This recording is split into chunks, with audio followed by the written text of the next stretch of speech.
Même si les distances varient beaucoup, il y a un élément qui est un peu fédérateur dans les courses que j'aime et les courses que je choisis, qui est j'aime quand c'est raide et quand c'est technique. Mais effectivement, moi, je crois que dans mon approche au sport, il y a toujours un côté un peu ludique et j'aime bien me dépasser. Mais je cherche des trucs, je suis curieuse, j'aime bien savoir, est-ce que j'arriverai à faire ça? Est-ce que je pourrais faire ça? Ah, ça serait drôle. Il y a une expression en anglais qui est « If you don't go, you don't know ». Et donc, il faut aller quelque part, des fois, pour voir si ça passe.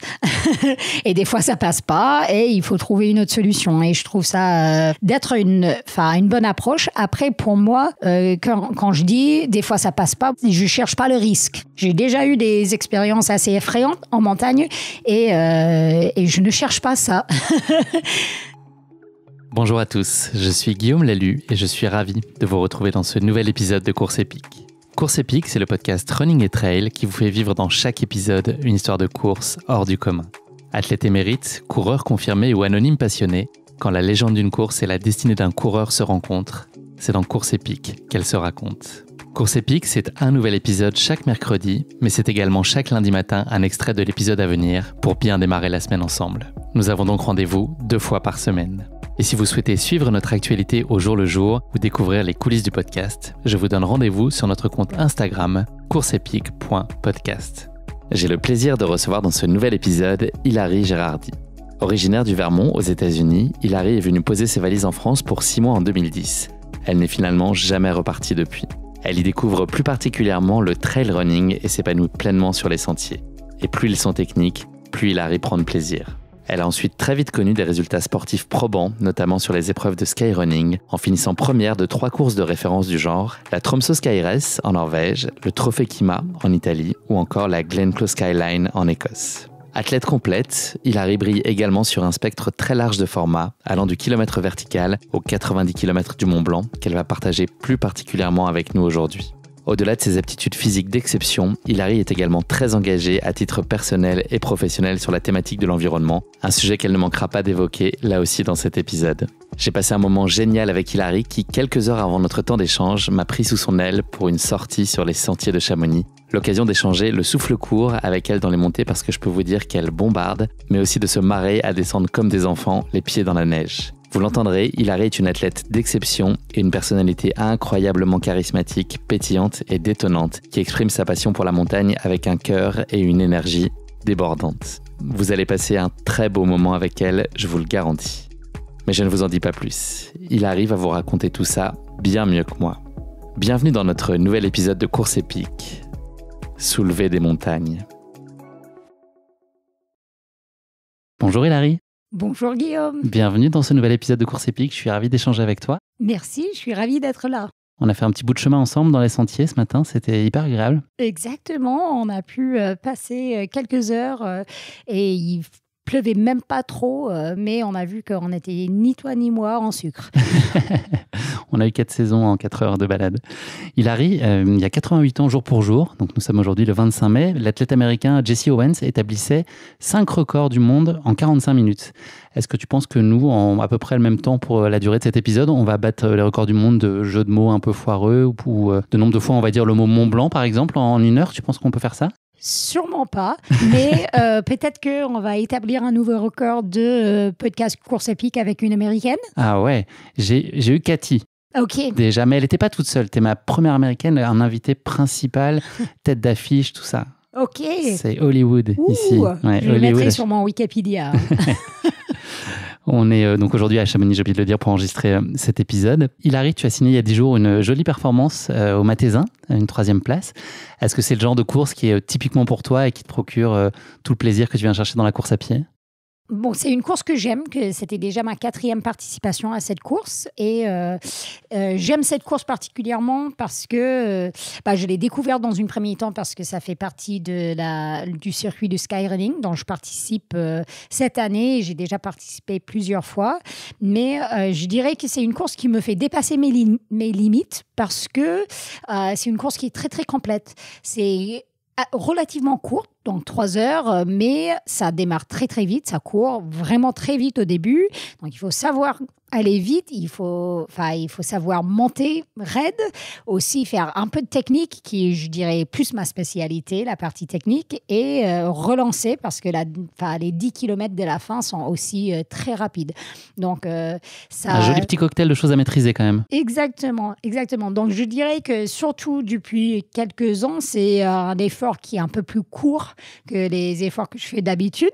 Donc, c'est aussi pour moi une bonne exercice pour monter en intensité et tenir vraiment, parce que sur, par exemple, une course qui est un peu plus longue, tu vas pas chercher à être dans le rouge pendant 3 heures. Tu cherches un peu à temporiser. Donc, c'est bien pour moi et j'aime bien, l'organisation est sympa. Donc, c'est pour ça que j'y retourne. Hilary, question de début de podcast. Je vais te demander de te présenter, mais je vais t'imposer une contrainte. Tu ne pourras pas me parler de sport, ni de pratique outdoor ou autre. Qu'est-ce que tu pourrais dire à nos auditeurs qui ne te connaissent peut-être pas pour certains? Qu'est-ce qu'ils doivent savoir de toi? Pour ceux qui ne me connaissent pas encore, si ce n'est pas clair déjà, j'ai un petit accent. Je suis américaine, mais en France depuis bientôt 13 ans. Je suis passionnée de la cuisine aussi. J'ai cru que tu allais dire montagne, et ça, tu n'avais pas le droit. Oui, mais tu as très bien respecté. Ouais. Pas forcément la cuisine de montagne non plus. Je suis quelqu'un de très curieuse, plutôt souriante, je dirais. J'aime bien rencontrer des gens, avoir de nouvelles expériences. Donc voilà. C'est pas mal. C'est pas mal. Et tu es aussi une athlète élite, donc on aura l'occasion d'en parler. Je te propose de remonter un petit peu le temps. Donc le Vermont, tu en as parlé. Donc c'est en haut à droite des États-Unis. Tu nous l'as dit tout à l'heure pendant la sortie. Donc nord-est, pour ceux qui se posent la question. Elle était faite de quoi ton enfance? Est-ce qu'il y avait déjà un peu ce goût de sortir de la maison et puis d'aller... Est-ce que le sport était déjà très présent? Est-ce que tu avais déjà un intérêt qui était marqué pour le sport? Depuis un assez jeune âge, j'ai pratiqué du sport. J'ai fait de la gymnastique pendant 13 ans quand j'étais petite. Mais ma famille n'est pas une famille particulièrement sportive. Par contre, ma famille habite en campagne et on est une famille qui est souvent dehors. Et donc, j'ai passé mon enfance à me balader dans les bois, à des fois glisser sur les skis.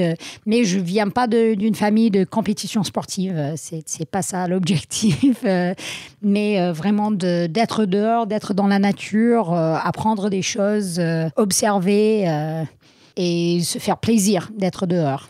Je saute un peu dans le temps, j'avance, mais c'est après les années lycée que c'est affirmé en tout cas un peu plus ton amour de la montagne, notamment dans le New Hampshire. Est-ce que tu peux nous expliquer quelle place elle a trouvé, qu'est-ce qui a résonné, qu'est-ce que finalement la montagne a provoqué chez toi, qui fait que l'attachement s'est développé et qu'elle est devenue indispensable dans ta vie aujourd'hui?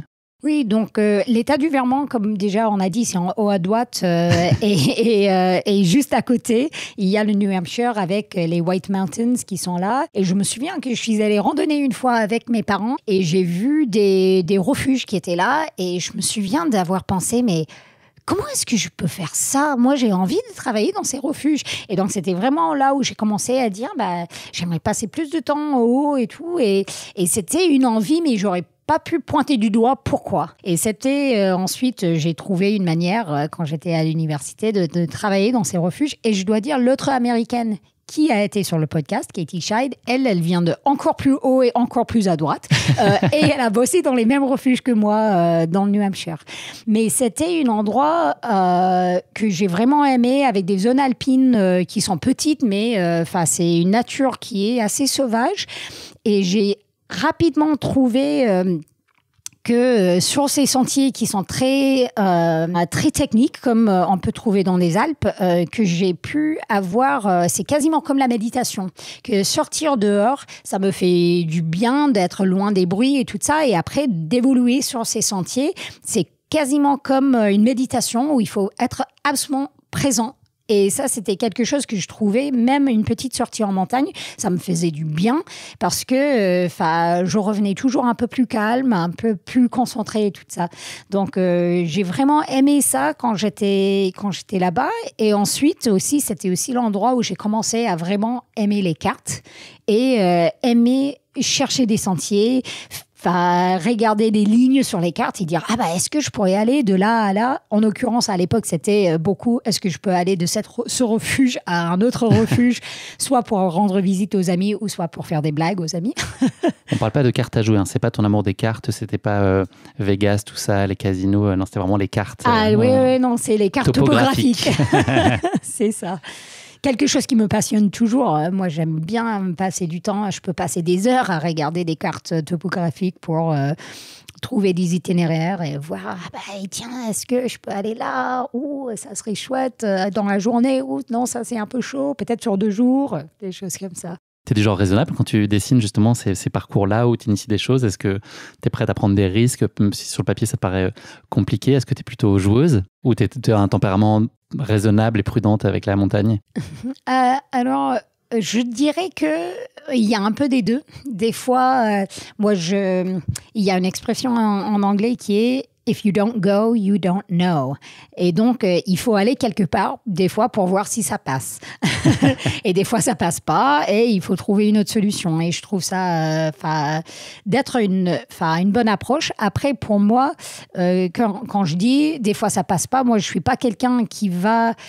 Je cherche pas le risque. Je cherche des bonnes expériences, des fois je cherche des itinéraires inédits, mais je ne cherche... Un dépassement contrôlé, finalement. Oui. Et je peux te dire, je crois qu'on a une question un peu plus tard d'un moment quand ma vie a changé, mais j'ai déjà eu des expériences assez effrayantes en montagne et je ne cherche pas ça. Et donc, c'est... You know. You know and you don't want. Exactement. C'est là aussi où tu as goûté un tout petit peu à la course à pied pour la première fois. Tu as participé à ta première course. Ça a pris de plus en plus de place ensuite quand tu es arrivé en Europe. Mais ta toute première expérience de course, c'était aussi à ce moment-là? C'était quand j'étais aux États-Unis, effectivement. C'était une course à laquelle je retournerai volontairement si jamais je me retrouve là-bas à la bonne période de l'année. Ça s'appelle le Great Adirondack Trail Race. C'est une course de un peu plus d'une vingtaine de kilomètres. Mais une particularité, c'est que ça passe dans une zone protégée. Et donc, ils ne peuvent pas faire un départ en masse. Donc, c'est une course en contre-la-montre. Okay. Et donc, je trouvais... J'ai fait une bonne course, mais c'était mon première expérience. Et j'ai trouvé que c'était chouette parce que tu n'avais aucune idée comment... Ta position à ce moment, à chaque instant. Si tu voyais quelqu'un d'autre pendant la course, tu savais que soit ils étaient au moins 1 minute devant ou au moins 1 minute derrière toi. Et donc, c'était vraiment quelque chose qui te force à tourner à l'interne. Et j'ai bien aimé. C'était ludique. Mais en revanche, même si ça s'est bien passé, j'ai coché le trail, j'ai testé ça et je n'ai pas refait du trail tout de suite. C'était plusieurs années après mon arrivée en France. Transition toute trouvée, ton arrivée en France, c'était donc en 2010. Est-ce que tu peux nous expliquer ce qui t'a amené à venir en France pour aller passer 6 mois à Grenoble? J'ai la réponse. Et puis ce qui t'a fait rester, en fait, ce que tu as trouvé ici et à quel point ton intégration, elle a été simple ou pas en tant qu'Américaine qui débarque, qui parle pas forcément français. Voilà, comment ça s'est passé? Quels souvenirs tu gardes et qu'est-ce qui t'a mené en France initialement? C'était une histoire d'amour. Sortez les violons. Oui. Et pas que l'amour pour les Alpes. Mais non, c'était mon copain à l'époque, qui est maintenant mon mari, aussi américain, et qui avait fait un semestre à Grenoble quand on était à l'université. Et lui, il voulait à tout prix revenir en France. Et moi, je parlais pas français. Et je savais pas trop ce que j'avais envie de faire après les études. Et quand il a dit, oui, viens avec moi, on va à Grenoble, j'ai dit, bon, ok, comme tu l'as dit, Guillaume, c'est bien. J'ai dit 6 mois, voilà, je vais skier, je vais rentrer. Et assez rapidement, en fait, les 6 mois passés, je m'étais rendu compte que j'avais pas encore fini avec ce lieu. Il y avait toujours des choses que j'avais envie de faire. Et donc, j'ai cherché des manières de rester. Donc, j'ai trouvé une poste en tant que prof à l'école américaine à Grenoble. Donc, j'ai travaillé en tant que prof pendant 5 ans. Ensuite, j'ai enchaîné sur des études et le travail dans une centre associative ici à Chamonix. Mais en fait, quelque chose qui a été intéressante dans notre expérience, déjà, c'était qu'on a toujours été, jusqu'à l'an dernier, sur des visas de 1 an. monter le dossier d'un visa, c'est... Okay. Pendant 12 ans, vous avez eu ça à faire? C'est pas le plus facile. Mais moi, j'essaie de regarder le côté positif, qui est que chaque année, on se posait réellement la question, est-ce qu'on a envie de vivre ici? Est-ce qu'on a envie d'être là? Et à chaque fois, la réponse a été oui. Et donc, on fait toutes les démarches, on fait le nécessaire. Maintenant, on a passé sur des visas de 4 ans et on a fait la demande de la nationalité française. Donc, on verra si la France veut de nous durablement. Mais pour moi, en fait, au début... venir en France, c'était l'opportunité de venir explorer des montagnes et tout ça. Mais comme je ne parlais pas français, il était très difficile pour moi de me projeter à long terme.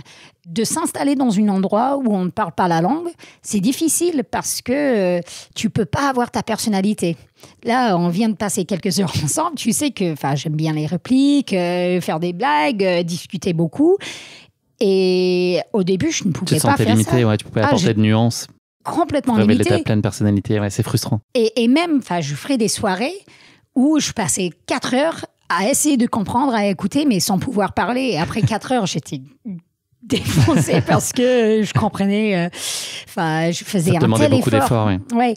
Et donc, on faisait énormément ensemble. On faisait beaucoup de montagnes ensemble. Mon mari, Brad, il préparait sa liste de courses. Il voulait devenir guide de montagne.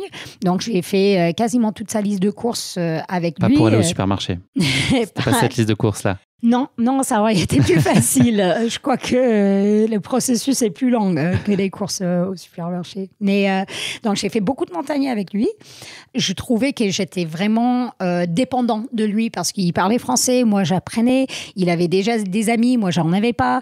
Il avait son activité qu'il aimait. Moi, j'apprenais, mais j'étais pas autonome. Donc, c'était assez difficile pour moi. Après, en montant le temps, quand j'ai commencé le trail, c'était une opportunité pour moi d'avoir ma propre communauté, ma manière d'évoluer en montagne. Et aussi, c'était incroyable. Donc, j'ai commencé à Grenoble et il y avait une communauté de personnes tellement accueillantes, heureux de partager des expériences avec moi.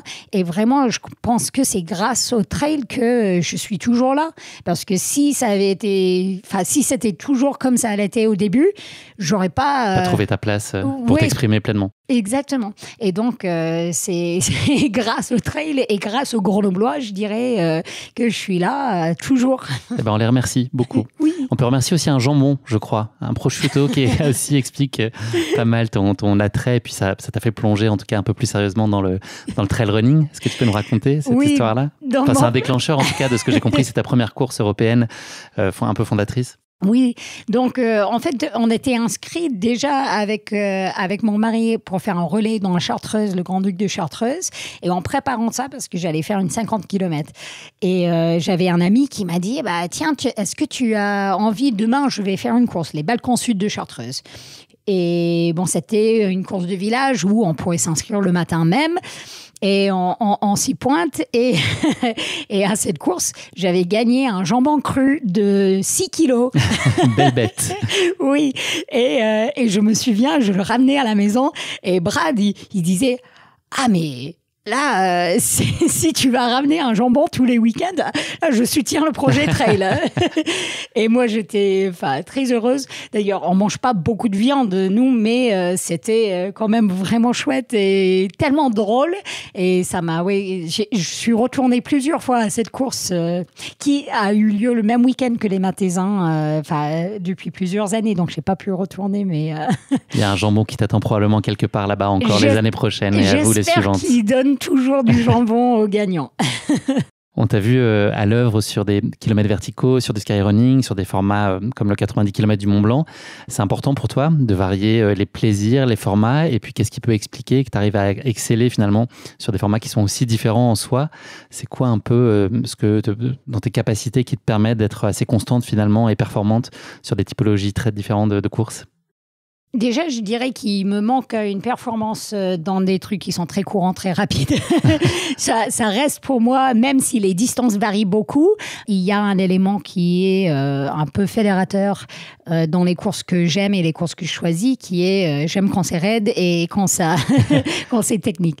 Mais effectivement, moi, je crois que dans mon approche au sport, il y a toujours un côté un peu ludique. Et j'aime bien me dépasser. Mais je cherche des trucs, je suis curieuse, j'aime bien savoir, est-ce que j'arriverai à faire ça? Est-ce que je pourrais faire ça? Ah, ça serait drôle, j'aimerais bien essayer. If you don't go, you don't know. Exactly. Mais et donc, je pense que c'est un peu ça mon approche, d'essayer de me faire plaisir. Et du plaisir. Et donc, des fois, c'est...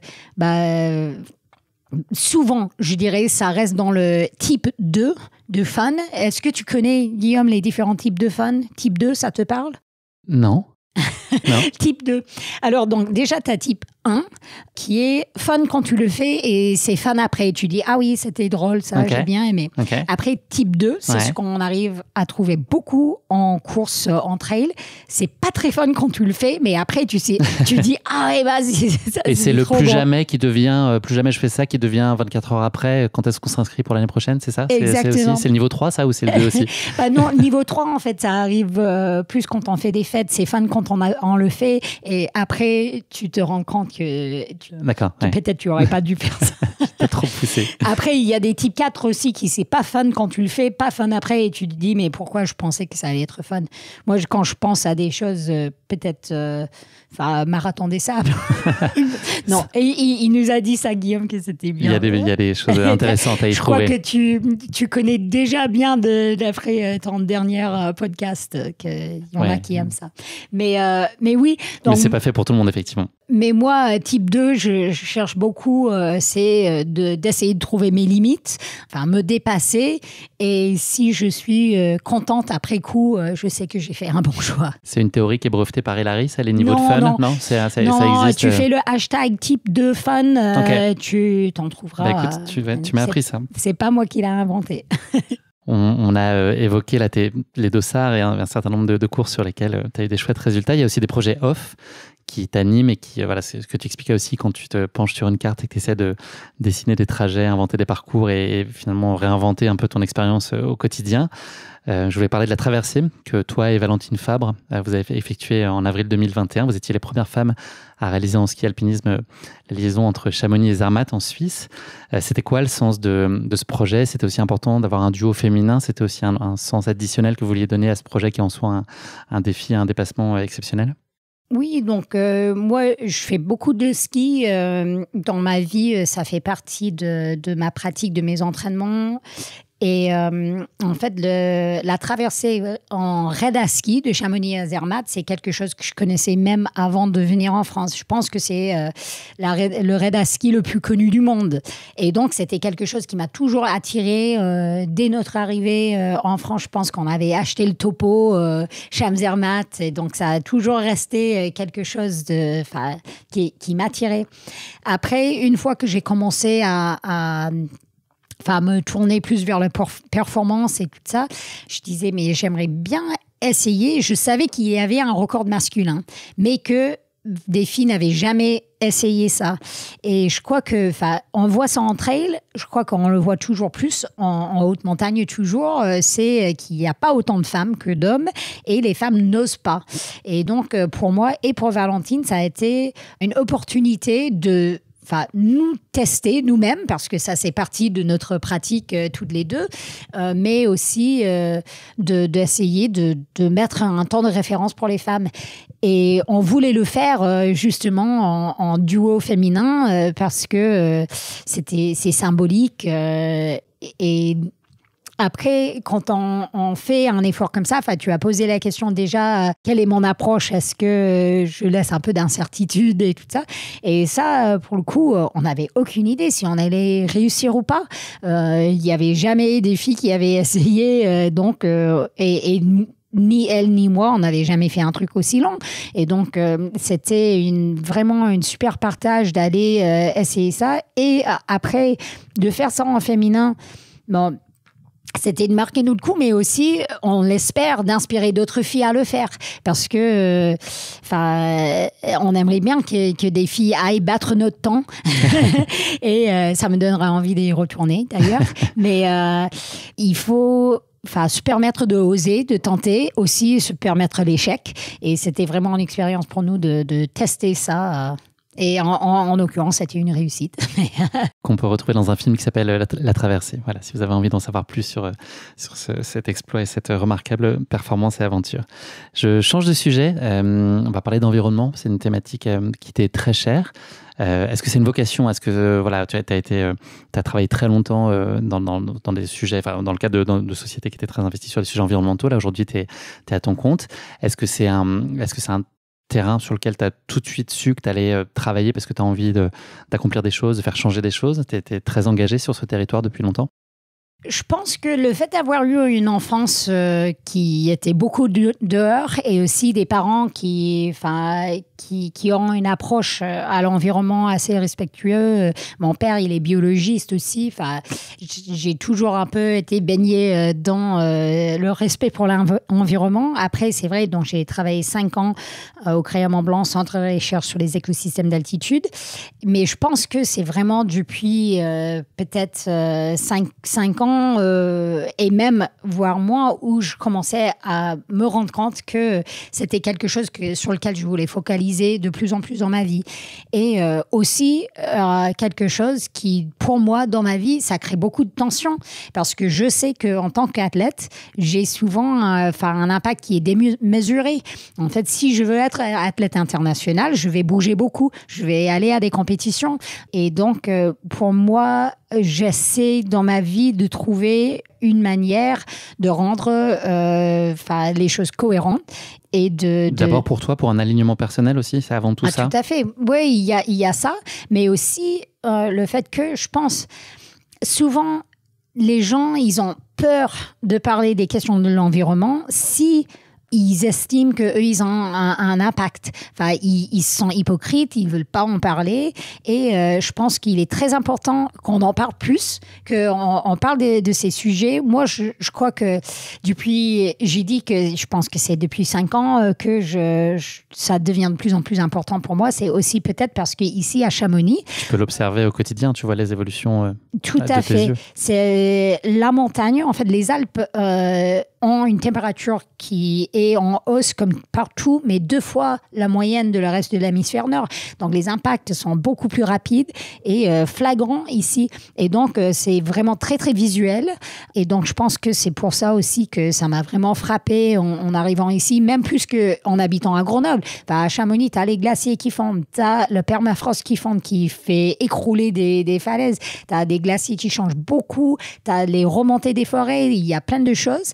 Et donc, pour mon alignement personnel, je crois, oui, il faut que j'agisse, mais aussi parce que je pense qu'il faut normaliser ces discussions. Il faut, nous, je suis sûre que tu as remarqué quand on sortait aujourd'hui, je montrais plein de choses, j'observais des choses et je pense qu'il est hyper important d'être conscient et après voir quel est mon rôle. Moi, je ne suis pas forcément dans le camp où je pense qu'il faut tout arrêter. Je suis pas la première à dire personne prend l'avion, on fait plus rien, vous consommez que des petites graines que tu as poussées dans ton jardin. Non, il y a beaucoup de changements au niveau système qu'il faut pousser et après on apporte chacun notre petite goutte.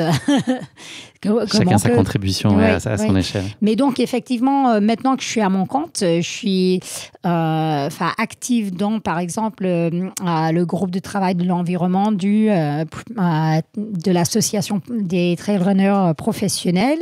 Aussi dans d'autres associations, y compris une bouteille à la mer où je participe à C'est de la science participative où on collecte des données sur la qualité d'air.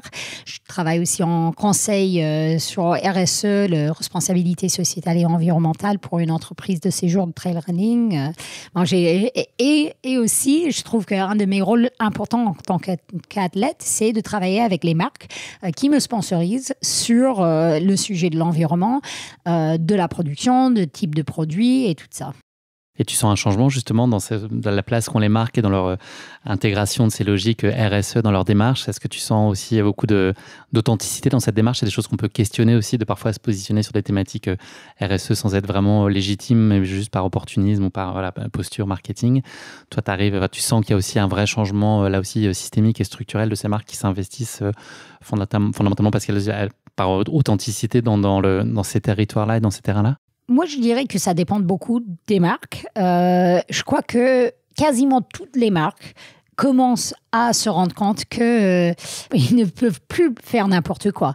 Il y a les consommateurs, et ça c'est parmi nos rôles, on demande à ce que les marques, les entreprises, ils s'engagent un peu, ils essaient de changer. Après, certaines marques, ils font ça juste parce qu'ils savent que le consommateur le veut. Moi, j'ai été agréablement surpris. C'est aussi partie de mes choix des sponsors de travailler avec des marques qui réfléchissent à ça. Là, par contre, il y a toujours aussi des tensions parce que en fin de journée, on produit et on vend. Donc, il y a des tensions. Après, moi, je pense qu'il y a une manière de faire ça de manière plus responsable. Moi, je regarde beaucoup dans la durabilité des produits. Est-ce qu'il faut remplacer tous les ans? Est-ce qu'il y a un nouveau coloris aussi tous les ans? Ou est-ce qu'on peut garder le même coloris pendant un peu plus de temps? Comme ça, on n'a pas besoin de changer. Aussi, quand on peut avoir des matières recyclables et tout ça.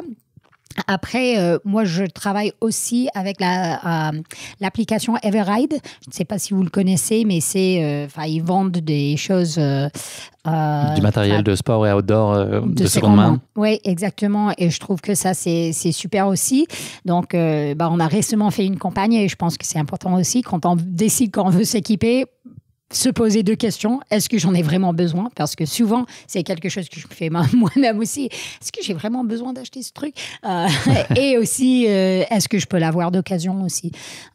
Donc, je pense qu'il y a toujours beaucoup de chemin à faire, mais ça commence à aller dans le bon sens. Et je pense que, comme je l'ai dit, c'est souvent une réponse aux demandes des consommateurs. Donc, demandez. Faites vos choix éclairés en tout cas. Il y a un thème que tu vas évoquer plus particulièrement aujourd'hui dans le cadre d'une conférence de presse qui est dans pas très longtemps, mais quand même on a encore du temps devant nous, qui va être plus précisément en tout cas le réduire l'impact environnemental des trails, des courses d'un point de vue plutôt organisation. Donc il y a un sous-sujet du sujet global environnemental. Tu parlais de l'association Pro Trail Running Association avec laquelle tu travailles, sur lequel tu m'en as parlé, tu peux en parler, je crois, à compter d'aujourd'hui. Je pense que ça va être un des sujets évoqués dans le cadre de cette table ronde. C'est notamment d'avoir une espèce de charte, c'est peut-être pas le bon terme, en tout cas qui va encadrer les attentes des athlètes élites et par le prisme des athlètes élites, finalement, de n'importe quel coureur qui va venir sur une course, d'un peu des prérequis indispensables ou en tout cas à considérer avec intérêt pour faire en sorte que l'événement soit durable et responsable et que là aussi, les coureurs puissent faire des choix éclairés. Oui, tout à fait. Donc déjà, je dois dire, pour ceux qui ne connaissent pas encore cette association, c'est une association qui a été créée à l'initiative de plusieurs trailers pro, y compris certains noms que vous devez connaître comme Kylian Jornet. Mais en fait, on avait décidé un peu ensemble que le sport du trail est en pleine croissance. Il y a de plus en plus de pratiquants et nous, en tant qu'athlètes professionnels et élites, on a un rôle à jouer à essayer de façonner ce sport pour que ça aille dans le sens qu'on veut et que c'est un peu, on est à un tournant où si on ne dirige pas dans le bon sens, ça pourrait partir en live. Donc maintenant, je pense qu'on est près de 250 membres de peut-être une cinquantaine de pays maintenant. Et les membres sont tous des athlètes qui ont des contrats avec des sponsors ou pas. On n'en vit pas tous entièrement du sport, mais on a un apport financier des différents sponsors. Et donc, moi, je fais partie de 2 groupes de travail. Un sur les contrats de sponsoring, qui est un sujet que je trouve très intéressant parce que souvent, on ne sait pas ce qu'on doit demander aux marques, par exemple. Mais l'autre groupe dans lequel je suis très active, c'est dans le groupe environnemental. Et on s'était inspiré d'une association aux États-Unis qui fait des labels pour des courses qui respectent certaines règles de mixité et respect des femmes. Et donc, nous, on a décidé que ce qu'on a envie de créer à terme, c'est en gros comme un label environnemental pour les événements. Et donc, on a créé, ça a été acté cette semaine, une liste on avait trouvé le mot tout à l'heure, mais un peu des exigences. Des exigences pour certaines et des recommandations pour d'autres. En gros, il y avait des choses quasi impératives et d'autres qui sont suggérées. Oui, et donc on veut mettre ça en évidence sur notre site web et aussi le donner à tous les organisateurs de courses pour dire, nous, en tant qu'athlètes, on s'attend à ce que vous respectez ces règles environnementales. Et les lignes rouges, on va dire, donc globalement, on a dit il y a des lignes rouges où vous pouvez vraiment pas, si vous faites ça, on ne vient plus à votre course ou peut-être on va même vous dénoncer publiquement. Après, il y a toute une liste de suggestions qui seront plus ou moins dures pour certaines courses à respecter, mais à terme, on voudrait que toutes les courses vont dans ce sens. Donc, pour donner un peu une idée de quoi je parle, déjà, on s'attend à ce que toutes les courses aient une politique environnementale. On ne peut pas faire l'autruche et ne rien dire. Ça, c'est plus acceptable. Ils doivent sortir quelque chose parce que ça veut dire pour nous qu'ils ont réfléchi, qu'ils ont au moins passé le temps à dire on en est où ce sujet. Donc ça, c'est la première chose. Deuxièmement, c'est souvent dans la dégradation permanente des écosystèmes. On ne veut pas que les courses construisent de l'infrastructure qui va être à usage unique que pour la course et après, ça n'aura pas de sens pour le village ou le massif où une course a lieu. On ne veut pas voir de la dégradation des écosystèmes. On ne veut plus vraiment voir des plastiques à usage unique. Usage unique, merci. Et on ne veut plus voir les hélicos sur les courses et les quads et les choses comme ça, à part bien évidemment pour les secours. Là, on comprend qu'il faut ça, mais maintenant, on a des technologies pour suivre une course en live sans avoir besoin d'utiliser des choses très, très polluantes. Donc ça, c'est un peu le socle de base. Après, il y a plein de recommandations aussi sur des nuisances sonores, j'en ai cité tout à l'heure, mais ça me perd de la tête. Mais vous allez pouvoir ça sur bientôt le site consulter ça sur j'imagine. Oui. Merci beaucoup, Hilary. On a pris le temps de faire une belle introduction, mais c'est intéressant de développer tous ces sujets. Il y a encore beaucoup de choses à dire. On va passer à notre questionnaire de Proust. 3 questions pour toi, hautement philosophiques.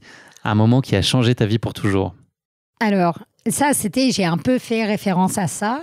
Donc, on est à Chamonix aujourd'hui, mais en 2012, en hiver 2012, j'étais venue à Chamonix et j'ai eu un accident à ski ici. Donc, on faisait le ski dans du pente raide. On avait accédé à un couloir en tirant des rappels dedans. Et au deuxième virage, dans la descente, dans un couloir à 50 degrés, j'ai eu une fixation qui a sauté. Et j'ai eu une chance incroyable. J'ai fait c'était pas ça la chance. J'ai fait 450 mètres de chute en dénivelé négatif.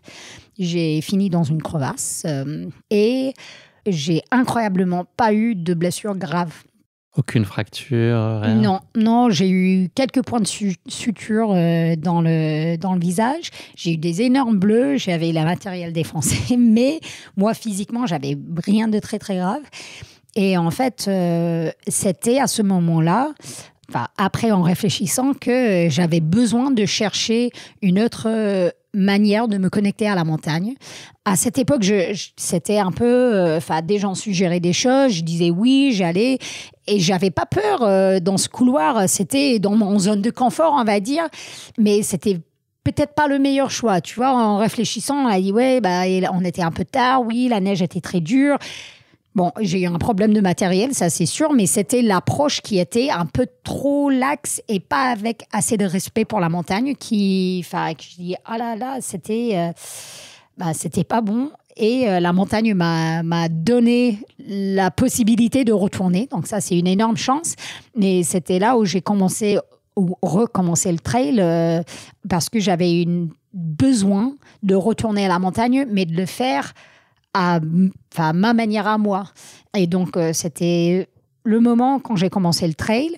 Ça a aussi marqué une période où j'ai arrêté de faire de la montagne pendant plusieurs années, où j'avais vraiment peur d'être hors contrôle, on va dire, des choses que tu peux pas gérer en haute montagne, que tu peux plus facilement gérer sur les sentiers, par exemple. Donc, ça a vraiment changé ma vie parce que c'est ça qui m'a fait découvrir le trail vraiment, il y a 10 ans, j'aurais jamais pensé que ça serait vraiment central pour moi. Et ça l'est, on peut le dire. Et pas que pour le jambon. Pas que pour le jambon, non. Deuxième question de ce questionnaire de Proust, ce qui te met le plus en confiance? Ce qui me met le plus en confiance, je pense, c'est quand j'arrive à m'écouter moi-même. Et en fait, je dis ça parce que j'ai souvent, comme tout le monde, un peu les idées et les impressions d'autres personnes qui me viennent à l'esprit. Et quand j'arrive à un peu couper tout ce qui est en entrée et me reconcentrer sur moi-même, je sais, je me connais vraiment très bien. Je suis plus toute jeune, je me connais très bien. Et quand j'arrive à un peu éteindre tout ce qui est autour et m'écouter moi-même, je me retrouve souvent en confiance. Dernière question de ce questionnaire de Proust pour toi, Hilary. Un jour parfait, c'est un jour comme aujourd'hui. Une sortie, un déjeuner au refuge, un peu de neige, du soleil, une interview, une table ronde. Non, je vais pas te mettre les mains dans la bouche. Journée parfaite. Pour moi, ça n'existe pas. Il n'y a pas une journée parfaite parce qu'on peut avoir tellement différentes itérations que moi, je n'aimerais pas me limiter à... Moi, je rejette souvent aussi quand quelqu'un dit le meilleur X ou le pire. Non, la meilleure course, il y en a plein et chaque jour nous apporte quelque chose. Après, c'est sûr qu'il y a des éléments que, si je peux faire une bonne sortie en montagne, j'adore. Et tu dis ingrédients, et comme je l'ai dit, j'adore cuisiner. Donc, si je peux passer du temps dans la cuisine, si je peux manger quelque chose de délicieux, si je peux... Aussi, j'aime vraiment taper des fous rires. Donc, ça, c'est un ingrédient que on a... rarement, c'est rare qu'on rigole autant, mais... Et journée parfaite aura sûrement ça. Je t'ai vu pas mal rire, en tout cas, à défaut de fou rire dans la neige tout à l'heure, en courant comme une enfant de 7 ans. C'était ludique, c'est ce que tu disais, une pratique ludique aussi, c'est très important. Merci beaucoup, Hilary. On va maintenant parler de ta course épique, les 90 km du Mont Blanc, et plus particulièrement de son édition 2021. Je vais en planter très brièvement le décor. C'est le petit passage monologue. Le marathon du Mont Blanc, donc, il a vu le jour le 1er juillet 1979. À l'origine, cette compétition a été initiée par le club alpin français de Chamonix, par 2 adeptes de course à pied. Pour sa première édition, il y avait 450 participants seulement. Le club des sports de Chamonix est à la tête de l'organisation du marathon du Mont Blanc depuis 1984. Durant 24 ans, le Cross du Mont Blanc et ses 24 km continuent de se développer, mais ne dépassent que très rarement les 1000 participants. En 2003, le Cross du Mont Blanc prend un tournant et change de format pour devenir le Marathon du Mont Blanc, avec l'ajout d'une nouvelle course, le format 42 km, comme le veut tout bon marathon. S'ensuit la création du 10 km, plus accessible au grand public. Dès lors, les inscriptions augmentent de façon exponentielle, au point de devoir limiter en 2010 la participation des coureurs sur le Cross du Marathon. Le Marathon du Mont Blanc poursuit encore son développement avec l'arrivée successive du kilomètre vertical, que tu connais bien, sur lequel... tu as brillé, c'était en 2011, le 80 km du Mont Blanc en 2013, le duo étoilé la Young Race en 2015. En 2017, le marathon du Mont Blanc intègre les Golden Trail Series et en 2018, le 80 km du Mont Blanc se transforme en 90 km du Mont Blanc. Voilà, l'événement, il compte aujourd'hui 8 courses donc et 11 000 coureurs. Et pour parler plus particulièrement du 90 km qui va nous intéresser plus particulièrement aujourd'hui, il se caractérise par un parcours qui évolue de 1000 à 2500 mètres d'altitude, propose à ses participants qui sont très très majoritairement masculins. J'ai vu plus de 88%, C'est des proportions importantes, très, très, très importantes même. Donc voilà, tu as du lever de soleil, du coucher de soleil, de la neige, de la chaleur, des fleurs, comme tu nous en as montré tout à l'heure pendant notre sortie de ce matin, de la minéralité, du versant sud, du versant nord. Tout ce joli programme a bouclé en moins de 25 heures, ce qui a été évidemment ton cas. Il y a 6330 mètres de D+, pour ces 90 km, ce qui en fait, à n'en pas douter, l'un des plus techniques et exigeants de sa catégorie. J'ai pas dit le plus ou le meilleur, mais en tout cas l'un des plus exigeants.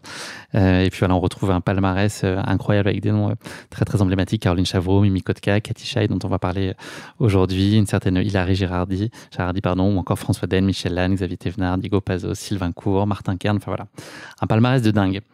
Hilary, on passe un bon moment. Maintenant, c'est l'heure de la question qui pique. Et là, ça va être un petit challenge. Tu sais, les petites questions que je te pose qui chatouillent un peu. Mais attends, avant que tu fais ça, tu as J'ai raté oublié. un Qu'est-ce que j'ai étape pas dit? quand le marathon du Mont Blanc était dans le skyrunning aussi. Ah oui, ouais. Mais je me souviens plus dans quelle année c'était. Et il y avait un parcours qui était différent aussi. Il me semble que ça a passé par le col de la Terrasse, peut-être. Mais bon. Ouais, effectivement. Maintenant, on a tout dit. On a raconté de façon exhaustive. Mais n'essayez pas de me détourner de la question qui pique pour toi, Hilary. Alors, ça va être 3 chiffres qui sont en lien avec le marathon du Mont Blanc. Je vais te faire 3 propositions à chaque fois. Il va falloir que tu me trouves à quelle proposition correspond le chiffre. OK. Premier chiffre pour toi, c'est 22 000. Alors, est-ce que 22 000, c'est le nombre de préinscriptions au tirage au sort pour les 5300 dossards disponibles? Est-ce que c'est le nombre de supporters qui sont venus t'encourager à l'occasion de ta participation en 2021, 22 000? Ou le dénivelé du 230 km du Mont Blanc, une course dont le lancement aurait été envisagé en 2017? Moi, je dis la réponse est A, le nombre de préinscriptions. Bravo. Tu t'es pas fait avoir. Par mes fourberies. 14,7 millions. Le budget de l'événement, le nombre de kilomètres totaux courus pendant l'ensemble des épreuves par tous les coureurs, ou en euros, le montant des retombées économiques de l'événement? Oh, ça, c'est une très bonne question. Je ne suis pas très forte en économie. Moi, je vais quand même dire les retombées économiques. Bravo. Tu n'as pas triché, hein. Franchement, tu ne peux pas avoir mon iPad d'ici. Donc, non, c'est vraiment du talent pur. J'ai vu sur ton iPad que la police est minuscule. Ouais, police 7. Je ne sais pas pourquoi je fais ça. Ouais. À mon âge, c'est pas raisonnable de faire de la police 7. Dernière question, 2 sur 2. Bravo, franchement. Donc, le chiffre qui va nous intéresser, c'est le 4. C'est le chiffre par lequel est multipliée la population de Chamonix pendant le week-end du marathon du Mont Blanc. C'est le nombre d'étapes des Golden Trail Series en 2023 dont fait partie le marathon du Mont Blanc, sans compter la finale. Ou est-ce que c'est le nombre total de victoires de Kilian Jornet sur le 42 km? Pas très facile. Moi, je dirais la population de la ville. Incroyable. C'est ça. Franchement, bravo. J'avoue que je m'étais intéressée un peu à combien de personnes viennent dans la vallée de Chamonix. Après, je crois que c'est un peu difficile à comptabiliser parce que tu ne peux pas compter chaque personne. Donc, c'est en fonction du nombre de voitures, des passages. Mais je crois que c'est un sujet qui est intéressant pour une ville comme Chamonix et pour toute ville parce qu'il faut trouver comment une petite ville peut supporter autant de monde et que ça reste habitable pour les locaux. Et étant maintenant une résidente de la vallée, je m'intéresse à ça. Aussi parce que pour les gens ça existe des personnes qui n'aiment pas tant les trailers. Et donc, moi, je veux bien trouver une manière de ne pas avoir trop de tension entre les trailers et les habitants de la vallée. Ouais. Merci, bravo de m'avoir répondu de but en blanc avec autant de talent. Je te laisse maintenant carte blanche. On va parler de ta course épique, donc les 90 km du Mont Blanc 2021. On est un petit peu pris par le temps, donc je vais un tout petit peu écourter la partie d'avant-course, mais je pense que ce qui est intéressant pour nos auditeurs de comprendre, c'est ce que représentait la course pour toi, qui est habitante de Chamonix. Quelle était l'aura autour de cette course, que tu avais expérimenté sur des formats plus courts, donc pourquoi s'est dessiné un jour ce projet du 90 km. Et une fois que tu nous auras raconté ça, je veux bien que tu nous expliques un peu l'équipe qui est en place autour de toi et cette notion d'assistance qui a été essentielle et fondamentale sur ce qui s'en est suivi et ta performance sur la course. Donc voilà, est-ce que tu peux un peu nous expliquer comment tout ça est né et avec qui tu as eu envie de vivre cette aventure? Donc, le 90 du Mont Blanc, déjà, c'était parmi toutes les courses qui se passent à Chamonix, c'était la course qui m'attirait le plus. Pendant beaucoup d'années, c'était plus long que ce que je faisais d'habitude, donc je l'avais pas mis sur la liste tout de suite. Après, quand j'avais des amis qui ont fait la course et qui ont eu des succès, donc par exemple quand Katie Schide a gagné la course, moi j'étais supportrice. Les pancartes, les banderoles, tout ça. Oui, j'étais un peu de partout. Aussi, Martina Valmasoy qui était deuxième l'année que Katie avait gagné, ça, en fait, ça faisait rêver. J'ai vu qu'elles ont vécu des expériences assez incroyables. Après, moi, comme c'est une course à la maison, ça m'a attirée et je connaissais déjà des grandes parties du parcours et donc ça m'a donné envie d'essayer de faire tout ça, voir vraiment c'est la tour de Chamonix. Et est-ce que je pourrais faire ça, je pourrais faire une belle performance sur ça. Après, donc Mimi Kotka, comme on a cité aussi, c'est aussi une bonne amie et elle est très enthousiaste, elle adore cette course. Elle m'a dit mais Hilary, c'est une course pour toi. Il faut que tu le fasses, Donc, elle m'a beaucoup encouragée et ça m'a un peu poussée à m'inscrire. Après, ces deux femmes que j'ai citées, Mimi et Katie, faisaient partie de mon équipe d'assistance pour cette course. Et moi, je trouve qu'on est dans un sport qui est assez incroyable où on a envie que les amis qui sont d'une certaine manière des compétitrices aussi, des concurrentes, qu'elles réussissent. Et donc Katie et Mimi, elles étaient prêtes tous les deux à m'aider dans la préparation, me décrire différentes parties et tout ça. Et ça, c'était incroyable. Après, j'avais aussi un ami, Mike Ambrose, qui était sur la course. Donc lui, à l'époque, il travaillait pour Salomon dans le design des chaussures, mais il avait également fait le 90 du Mont Blanc. Donc j'avais vraiment ces trois personnes autour de moi qui m'encourageaient à le faire et qui disaient on est prêt, on veut t'aider. On pense que c'est une course pour toi et on veut être là pour toi. Et donc, ça m'a mis en confiance aussi et ça m'a permis de vivre une expérience vraiment très, très riche parce que j'avais ces personnes que je savais et je pouvais compter sur eux. Et... Ils étaient savamment placés tout au long du parcours, tu nous le raconteras tout à l'heure, mais tu étais sûr de les croiser tous alternativement très régulièrement. Ils t'ont aussi aidé, je pense, sur des zones, c'est ce qu'on voit dans un documentaire sur la préparation. Il y a la préparation de la course et la course en elle-même qu'a produit ton sponsor Black Diamond. Il y a quand même des zones sur lesquelles tu es moins confortable dans la préparation, j'ai l'impression, sur la nutrition, tout ce qui ressemblait à des tableurs Excel, etc. Essayer de se projeter sur peut-être ton état à ce moment-là de la course, tes besoins, c'est des choses qui sont plus compliquées pour toi à imaginer? Certainement, moi j'avais l'habitude de faire des courses du skyrunning qui duraient maximum peut-être 8 heures, mais en général plutôt vers les 4 heures et je sais très bien gérer des efforts courts comme ça. Après, je rentrais dans l'inconnu et c'était aussi pour ça que d'avoir ces amis qui voulaient partager leur expérience était fondamental pour moi parce que elle me rassurait beaucoup et elle m'encourageait. Par exemple, moi j'ai préparé toute la nourriture pour mes ravitaux moi-même et elles ont dit ça c'est très très important de manger et boire. Déjà elles ont vraiment dit tu peux pas y déroger, y couper, ouais. Oui. Pas le choix. Et après, de un peu me conseiller, à ce moment-là, tu risques d'avoir besoin de ça, et ça m'a vraiment beaucoup aidé. C'est vrai, ce que j'ai pas tout à fait dit, c'est que c'est une distance quand même qui était un peu moins familière pour toi. Tu avais déjà des distances relativement longues, mais on t'avait un peu moins vu sur ces formats qui flirtent avec les 100 km. Oui, j'avais fait une fois un 120 bornes dans les Pyrénées en 2015, et c'était la découverte totale. Mais je savais même à l'époque qu'il fallait manger. J'avais mis à la montre tous les 15 minutes, ça sonnait et je me forçais à manger ou boire quelque chose. Et ça a bien marché. Mais là, comme je visais la performance, c'était très différent pour moi. C'était pas juste de finir, c'était de finir dans les bons temps. Ça voulait dire gagner? C'était ça l'ambition ou pas? Est-ce que c'était juste de...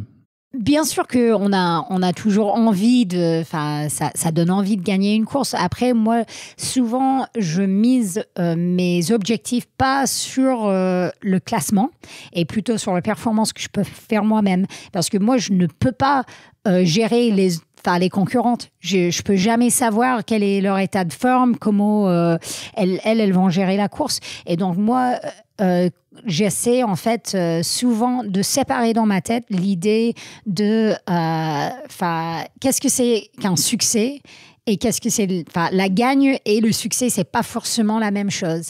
Et donc sur cette course et sur chaque course que je fais, j'essaie de penser dans ma tête en fait qu'est-ce qui serait un succès pour moi. Et est-ce que donc mon idée c'est souvent, et là je sais qu'on n'a pas beaucoup de temps, mais je vais l'expliquer quand même, c'est que pour moi quand je pense au succès, souvent j'ai un peu 3 niveaux et c'est une grimpeuse qui m'a appris ça, mais donc tu as le maximum possible. Et donc, ça, c'est un peu le dépassement, le meilleur outcome qu'on peut avoir. Et bon, ça, c'était pour moi, oui, gagner, wow, ça serait incroyable. Je pourrais mettre mon nom à côté de Katie et Mimi et Caroline et toutes ces personnes. Après, pour moi, donc ça, c'est le maximum. Après, tu as un moyen. Et moyen, c'est vraiment là où tu vises. L'autre, c'est une rêve. Et où je visais pour cette course, c'était je veux passer de bons moments, je veux apprendre des choses et je veux profiter de la forme que j'ai travaillé pour avoir cette forme pendant des mois. Je veux arriver à profiter de ça, apprendre des choses et apprécier l'expérience. Après, il y avait le minimum de succès et je crois que ça, c'est important aussi de réfléchir à le minimum. C'était de vraiment apprendre des choses. Et comme ça, en fait, c'est beaucoup plus difficile d'avoir un échec. Si tu as un minimum en tête que moi, j'accepterais ça comme une réussite si quand même j'arrive à apprendre des choses de l'expérience. Et donc, j'avais vraiment tout ça en tête. Donc, je n'étais pas partie forcément, je vais gagner cette course. Mais je savais que, bon, c'est une rêve, bien sûr, mais ce n'était pas le numéro 1 pour moi. Tu vises un peu le milieu. Merci d'avoir développé cette théorie, c'est très intéressant. J'ai une dernière question, parce que ce qu'on va faire, c'est qu'on va aller ensuite ensemble à la conférence de presse, et puis on va revenir, et puis on va poursuivre l'échange, et nos éditeurs ne se seront rendus compte de rien, si ce n'est que je viens de leur dire, mais voilà, ce sera $1 pour nos auditeurs, mais c'est gentil de prendre le temps et de prolonger. Ouais. Est-ce qu'il y a une chose que tu appréhendes sur la course ? Tu as un entourage et des conditions qui sont très favorables.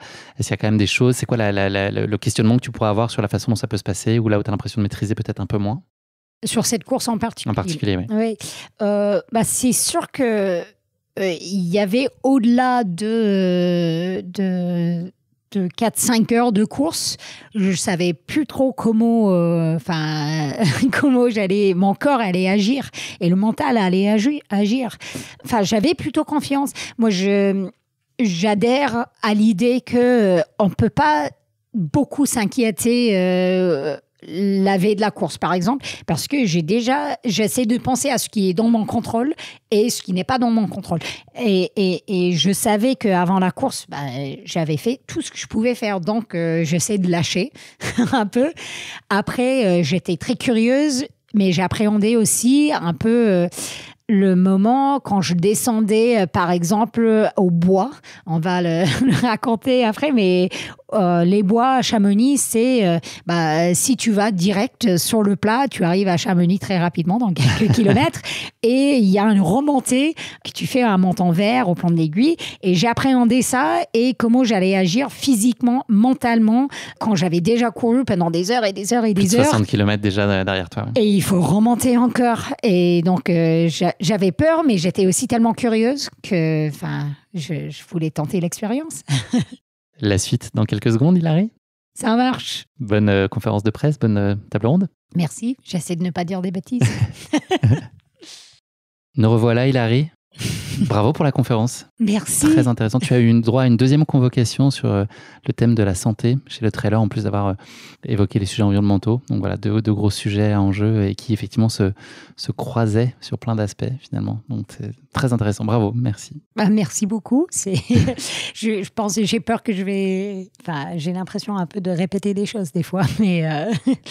Là, tu vas nous raconter des choses que tu n'as pas racontées encore aujourd'hui, en tout cas, puisqu'on va revenir un peu en arrière. On est le 2 juillet 2021, il est bientôt 4 heures du matin. Tu n'as pas l'impression, mais c'est ça. Est-ce que tu peux nous parler de ces derniers instants qui précèdent la course et puis peut-être les consignes que t'avait données Katie Scheid, très spécifiques et qui sont un peu surprenantes. Peut-être, en tout cas, c'est pas le genre de conseils qu'on pourrait imaginer entendre sur un format comme le 90 km du Mont Blanc. Comment est-ce que quelle carte tu devais jouer, en tout cas, sur le début de la course? Oui, alors... déjà, je peux dire, je me souviens que j'ai plutôt bien dormi la veille de la course qui était... C'est inhabituel? Pas toujours, mais de plus en plus, je dirais, le plus que je vieillisse, le plus que j'approche ou le plus que j'accumule de l'expérience. C'est ça que je dirais. C'est bien comme ça, ouais. Comme je l'ai évoqué avant, j'arrive plutôt bien maintenant à dire j'ai fait tout ce que j'ai pu faire en préparation, donc l'angoisse. Le reste ne t'appartient plus, voilà. Oui, il faut laisser aller. Et donc j'ai plutôt bien dormi, même si le réveil assez tôt. Moi, je mange généralement 2 heures avant une course. J'essaie de finir de manger. Donc, ce qui est assez tard en fait, plutôt par rapport à ce qu'on. Non, c'est plutôt 3 heures avant. Moi, 2 heures, ça me suffit. Mais après, sur une course qui est aussi longue, tu veux aussi vraiment bien manger avant. Et surtout parce que donc Katie, elle m'avait conseillé sur cette course de partir plutôt vite. Alors que sur un ultra, souvent on entend gestion. Exactement. Tu vas mollo, ne force pas trop au début, tu veux pas te cramer dans la première montée qui, je pense, fait 1500 mètres. Donc voilà. Mais une particularité du 90 du Mont Blanc, c'est que en fait, ça commence sur quelques kilomètres assez larges et après, c'est vite un single qui fait des lacets pour monter à Bel Achat. Et donc, je savais que si je n'étais pas bien placée, c'est-à-dire que j'étais derrière la foule, on parlait tout à l'heure aussi des hommes qui partent toutes les courses à bloc, c'est le testostérone qui joue et c'est un sprint. Et puis, ils n'aiment pas se faire dépasser par des femmes en plus, pour certains. Pour certains, encore oui. ça. Donc, je savais qu'il fallait partir un peu avec eux pour être bien placé, parce que doubler, après, c'est beaucoup plus difficile. Ce n'est pas qu'on ne peut pas du tout doubler. On peut doubler, mais ça demande beaucoup d'énergie de doubler parce qu'il faut accélérer. C'est comme des petites fractionnés.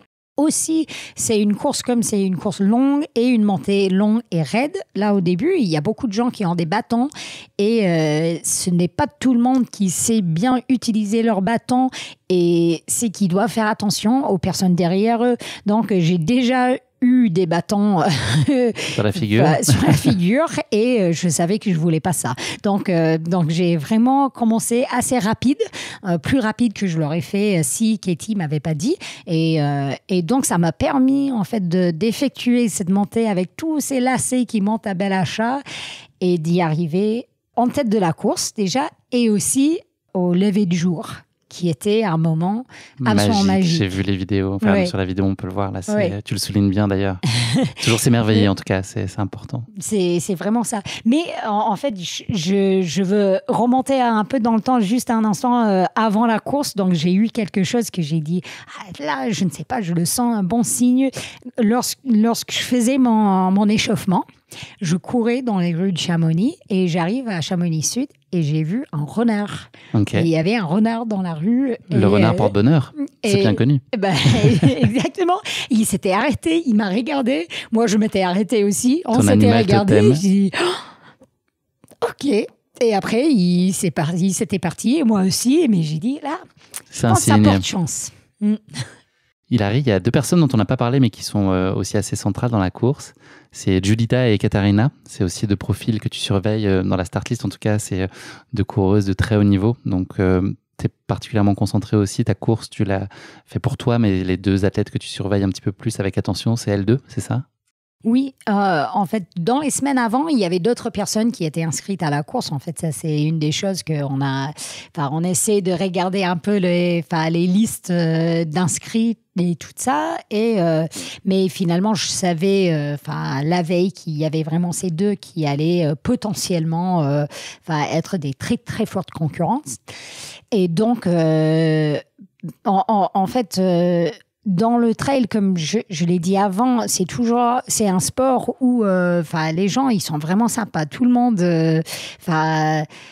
avant de s'aligner, il y a toujours du fight, mais il y a aussi du respect, de la considération. Exactement. Donc voir ces deux sur la ligne de départ, c'était chouette. On s'est salué, on s'est fait la bise, et après on s'était dit ok, c'est maintenant, on y va.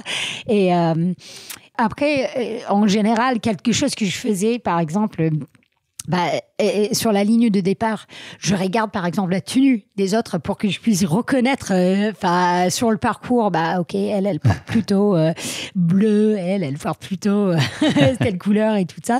Donc c'était aussi un moment au départ, mais c'est aussi très motivante d'avoir d'autres coureurs très fortes qui pourraient très bien te battre sur une course, parce que ça te pousse. Tu dis, je peux pas juste courir ma course si je veux gagner. Si j'ose penser à cette rêve très très haut, et il y a d'autres femmes très fortes, et il faut y aller. Et sur une course longue, des fois, un peu se perdre dans ses pensées, et de toujours se dire, mais attends, non, ça c'est une compétition et ils peuvent très bien venir derrière. Ce qui devient un peu l'histoire récurrente de cette course pour moi.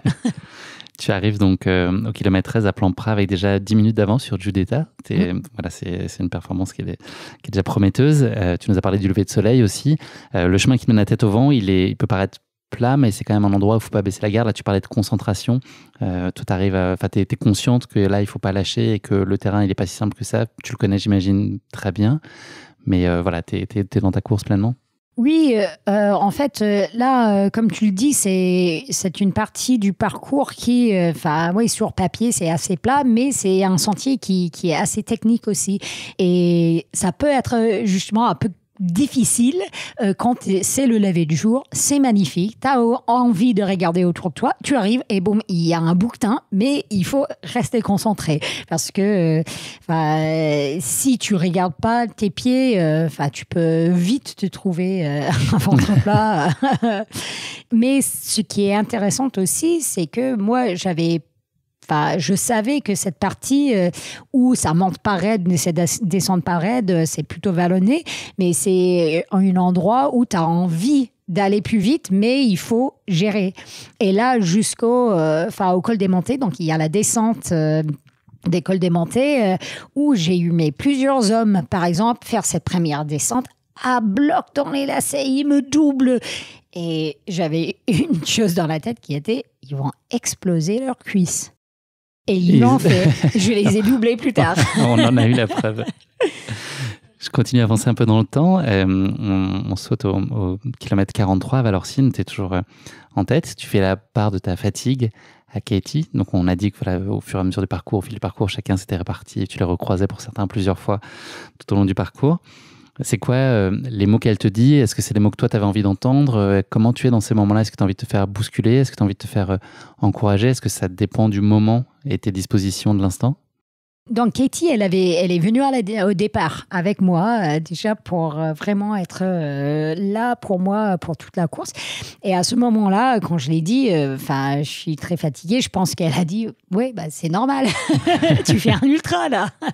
Et c'est un peu, la réplique, dans quelque sorte, qui est revenue plusieurs fois, mais elle a dit, oui, c'est ce côté très rationnel qui peut contrebalancer avec l'émotionnel que tu ressens, toi, à ce moment-là, c'est te ramener à un truc d'observation de la situation telle qu'elle est? Oui, c'était, sens tes émotions, en fait, accepte que tu es fatigué, fais pas semblant de ne pas être fatigué, c'est normal d'être fatigué, mais c'est normal à ce moment-là, et là, tu continues, tu sais ce qu'il y a devant toi, et donc, vas-y, continue, et sache aussi que il y aura des moments, en fait, on en avait parlé de ça aussi avec Katie, qu'il y a des moments, des hauts et des bas.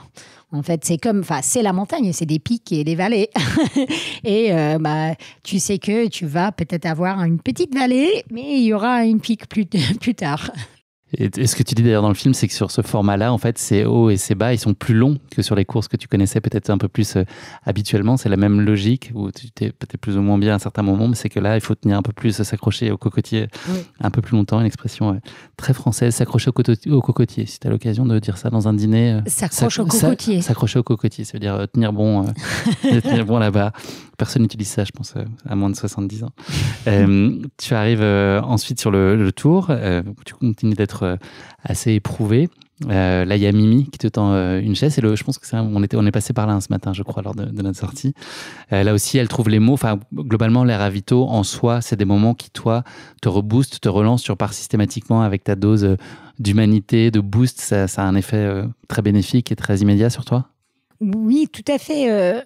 Je dirais qu'en général, quelque chose dans cette course qui m'a permis en fait de donner autant de moi-même, c'était parce que je savais qu'il y avait ces personnes que j'avais envie de voir, qui étaient là, qui m'attendaient à des ravitaux. Et donc, même plusieurs kilomètres avant le ravito, tu commences à penser à cette personne. Déjà. Et de dire, qu'est-ce que je vais dire à Mimi quand j'arrive, j'ai envie de lui raconter ça ou ça.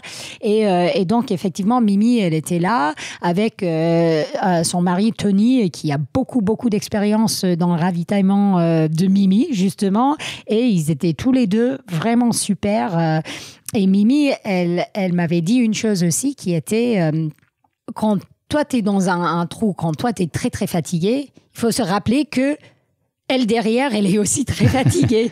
Et donc, c'est quelque chose qui nous réunit un peu tous sur ces formats, qu'on est tous fatigués. Et, ça, c'est des phrases que tu te redis après, justement, quand tu ressens, dans le film, tu parles d'une dark place, après, dans laquelle tu as trouvé qui doit être un peu plus ou moins la pain cave de Courtenay.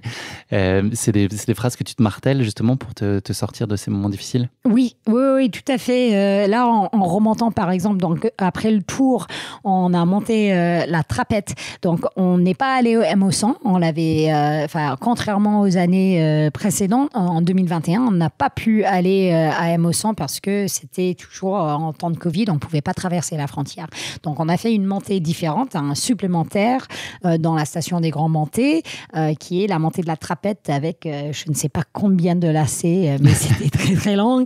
Et la montée, ça allait, mais dans la descente jusqu'au bois, dans ma tête, je disais, t'es fatiguée, mais elle est fatiguée aussi. Ça a marché, en tout cas, tu as intégré ce raisonnement. Oui, et souvent, je répète des choses dans ma tête quand je cours. Et quand j'ai des personnes expérimentées qui me disent des choses comme Mimi et Katie, c'est quelque chose, je peux passer 1 heure à un peu faire le replay en boucle. C'est vrai que l'assistance en soi, ça apporte beaucoup de réconfort. Et c'est vrai que quand tu as en plus un regard expert d'athlètes qui ont gagné la course en question, c'est sûr que ça apporte en plus une légitimité, que tu t'accordes encore plus de crédit à ce qu'ils ont à te raconter. Tu arrives au bois, donc on l'a commencé à évoquer il y a très longtemps avant la conférence, ce passage au bois qui est réputé pour être un moment clé de la course. Est-ce que tu peux nous redire en substance pourquoi? Et puis toi, comment tu te sens à ce moment-là? Est-ce que tu te sens armé? Parce qu'il y a aussi ce truc de quand on sait ce qui nous attend et qu'on sait qu'on va souffrir, ça peut être aussi compliqué. On peut appréhender aussi ça et anticiper finalement et se mettre dans le mal déjà alors qu'on n'a pas vraiment commencé le morceau en question. Oui. En fait, une des choses qui est à la fois un avantage et un inconvénient de courir à la maison, c'est que tu connais super bien les sentiers et tu sais quand tu arrives au bois que tu peux continuer, tu dois, si tu as envie, directement à Chamonix et t'es déjà quasiment là. Alors que au lieu de faire ça, tu dois remonter à Montanvert et à Signalforbe, quelques centaines de mètres au-dessus de Signalforbe pour faire toute la traversée ensuite du Balkan Nord et redescendre, faire une longue redescente de 1200 mètres. Et donc, mentalement, j'appréhendais ça beaucoup, mais en fait, finalement, ce qui m'est arrivé dans la course, c'était pas tant ça, mais c'était le fait que, donc, à ce moment-là, il y avait mon coach, Antonio Gallego, qui est venu aussi à la course et qui m'a donné un peu le pointage entre moi et Judita. Et ce qui était clair, c'était que dans tous les montées, je mettais de la distance entre nous et dans toutes les descentes, elle me rattrapait. Et au bois, en fait, au bois de Boucher, c'est une grande plaine ouverte où il y a beaucoup de visibilité. Et j'avais justement très peur à ce moment-là qu'elle arrive et qu'elle me voie. Parce que dès que tu vois quelqu'un d'autre, là, tu commences à te dire, je pourrais la rattraper. Donc, moi, dans ma tête, j'avais essayé de gérer ma course pour avoir de l'énergie dans cette dernière montée que j'ai appréhendée tant. Mais dans ma tête, je disais, mais elle a dû faire la même chose. Et elle m'a rattrapé à chaque descente. Et elle va revenir plus forte. Et comment je vais faire? Et donc, j'ai un peu speedé à ce moment-là pour essayer de quitter le ravitaillement parce que tu arrives et quand tu repars, tu fais plusieurs centaines de mètres complètement visibles, juste en contresens des gens qui arrivent, et j'avais vraiment, vraiment très peur qu'elle me voie et après qu'elle me cible comme une chasseuse. Il faudrait que tu prennes une tenue camouflage pour l'année prochaine, comme ça, même si tu es là, elle te verra peut-être pas. Et justement, j'ai fait le remarque là qu'au début de la course, tu regardes un peu la tenue de l'autre pour voir, ok, est-ce que je vais pouvoir le repérer? Et ça m'est déjà arrivé dans une course de pouvoir cibler quelqu'un. Par exemple, les marques mettent souvent les filles en rose. Et donc, tu peux voir très loin le rose et savoir, ça, c'est elle. Alors que si tu te mets en noir, par exemple, plus difficile. Ou blanc, couleur neutre, c'est plus facile à se cacher un peu. Tu connais donc ensuite un passage un peu dark, on en a parlé, on a évoqué sur la façon dont toi tu es arrivé à essayer d'outrepasser ce moment-là. Tu arrives au ravito suivant où là encore l'assistance est clé. Là, c'est Mike qui va être là, un de tes amis dont tu as parlé tout à l'heure. De ce que j'ai vu et entendu, il y a à la fois le côté où il est plein de bienveillance et puis il te bouscule aussi un peu. Tu as besoin d'entendre les deux en fait, à la fois de ces caresses et puis ces trucs de... Je vais faire un anglicisme, un no-brainer en fait, de pas trop tergiverser, d'être très tranché, là aussi très pragmatique en fait sur ce que tu as à faire pour finir le boulot. Oui, moi je dirais que Mike était la personne qu'il me fallait exactement quand il me le fallait. Et donc j'avais justement répété dans ma tête pendant toute cette montée ou la deuxième partie de cette montée, j'en peux plus, je suis trop fatiguée et tout. Et lui, il était là prêt à dire, si, tu peux. Et là, tu arrêtes de faire ta petite crise. Là, tu vas continuer et tu vas penser un pas après l'autre. Tu vas juste continuer comme ça et tu vas faire ta course. Tu vas pas t'inquiéter pour la personne qui est derrière toi. Tu fais ce que tu sais faire. Il y a ce côté ambivalent dans ce qui te conseille en fait à ce moment-là, sauf si je fais une erreur, mais qui est d'être smooth and strong en fait, d'avoir ce côté-là aussi flexible et détaché, et un peu légère quand même, de garder ça et puis en même temps être efficace et finir le boulot, quoi. Parce que je sais. Oui, tout à fait. Oui, c'était la chose. En fait, lui, c'est un bon ami. Il savait aussi que je répète les choses, des petites mantras dans ma tête. Et donc, c'était smooth and strong, que tu continues. Et c'était aussi pour dire, tu donnes... tu essaies pas d'accélérer d'un coup, tu continues, mais vraiment un peu lisser l'effort sur toute cette dernière partie de la course. Et c'était ce que je me suis répété. Une gestion en intensité, en tout cas, presque. Exactement. À quel moment tu as commencé à t'autoriser à penser que tu pouvais gagner la course? Est-ce que déjà à ce moment-là, tu y penses? Est-ce que tu te l'interdis? Est-ce que tu es très focus tout le temps et encore tu penses là où tu mets tes pieds, tu penses à écouter ton corps, et voilà, à quel moment tu t'es autorisé peut-être un tout petit peu lâcher prise pour te dire ok, là elle peut plus m'échapper, les écarts ils restent quand même relativement stables, même s'il y a un peu d'accordéon sur montée-descente. Elle est globalement derrière, c'est à 10 minutes à peu près, et Katarina elle est plus trop dans l'équation, en tout cas elle est un petit peu moins menaçante que Judita. Alors, Ekaterina, je savais qu'elle avait un peu ralenti sur la course. Judita, elle était derrière, et je peux dire que moi, j'ai essayé d'avoir les écarts entre nous. Un montant vert, personne ne pouvait me dire. Okay. Un signal fort, personne ne pouvait me dire.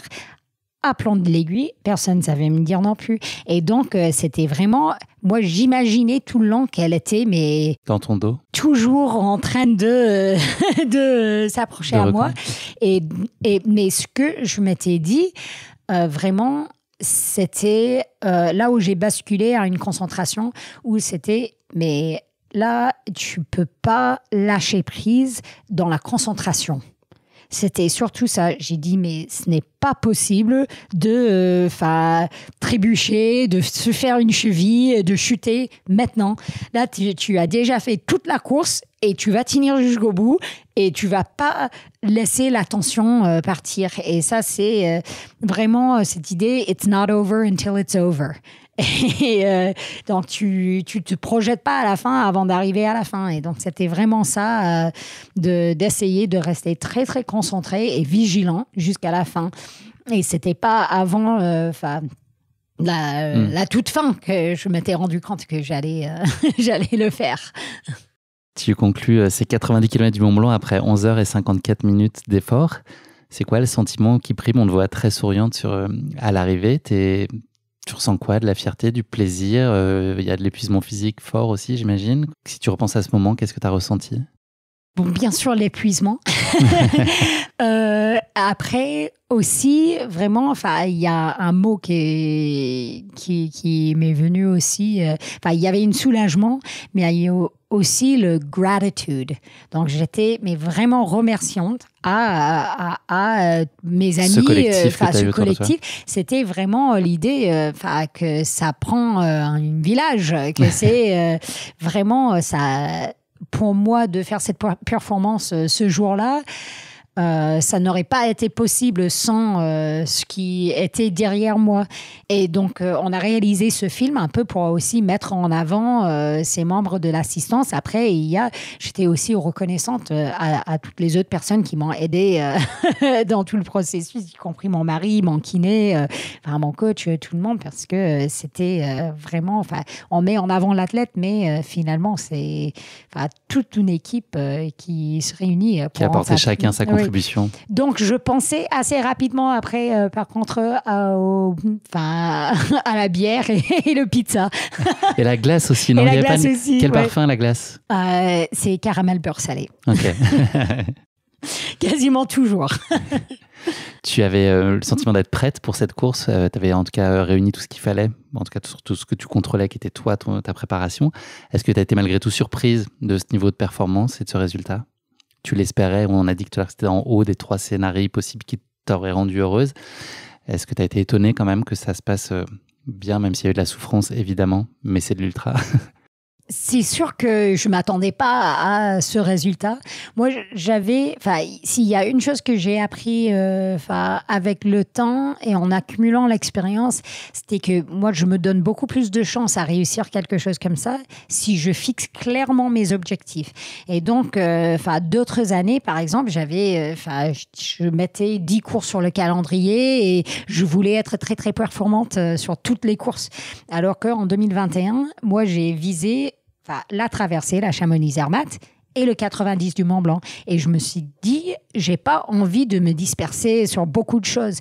Donc, à la fois, c'était étonnant parce que c'était vraiment nouveau pour moi d'essayer de performer sur une si longue distance. Après, je m'étais dit que j'ai mis tout ce que je pouvais de mon côté pour que je réussisse. Donc, c'était d'une certaine manière une affirmation que j'avais fait les bons choix, de limiter le nombre d'objectifs et de dire, là, je fixe quelque chose, j'y vais. Et donc, c'est quelque chose un peu que j'essaie de garder pour ma pratique cette année et toutes les années d'après. Choisir avec minutie les objectifs. Oui. Pour se donner les meilleures chances. Question jamais facile que je pose en général à ce moment-là du podcast, c'est l'image que tu retiens de cette course. Il y a un moment qui te vient là, tout de suite, là, celle que tu as en tête maintenant, là. C'est quoi? C'est justement ces moments de partage, c'est ce lever de soleil, c'est l'arrivée? Je pense que il est difficile de nommer une image, mais j'ai quand même une image ou plusieurs images qui sont quasiment les mêmes, mais je citerai un, et c'est à Montanvert quand je suis assise. Et je dirais pas que je baisse la tête, mais je suis un peu courbée de dos et tout. Et j'ai mon ami Mike qui a la main sur l'épaule, qui est en train de me sortir de cette vallée émotionnelle.